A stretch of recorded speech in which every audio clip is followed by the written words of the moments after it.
Můžem. Tak můžete, jak chcete. Tak to je.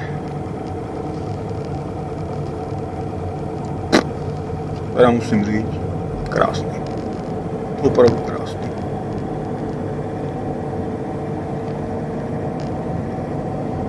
To je nádhera.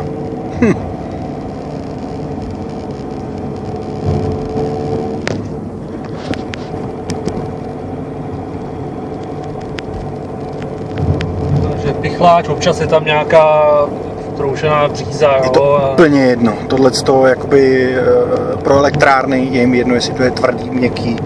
Jo, to je mi úplně jedno. Takže zatím pichláč a bude modří ještě. Teď to můžete vypnout na chvíli. Jo, tamhle ještě jedna, asi nemusíme zajíždět. Ne, to ne. Potom je jedna hromada takovýhle velikosti tady dole, taky asi nemusíme kvůli Taky tomu. ne, to ne. Pak je jedna tam vzadu až.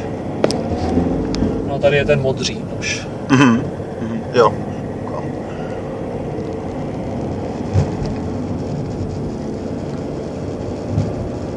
Ale to je... Opravdu to je krásný.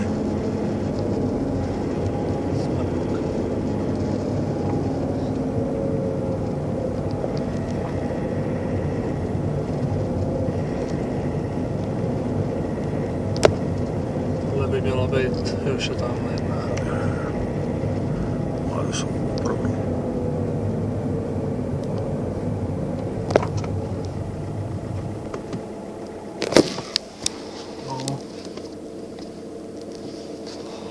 Perfektní.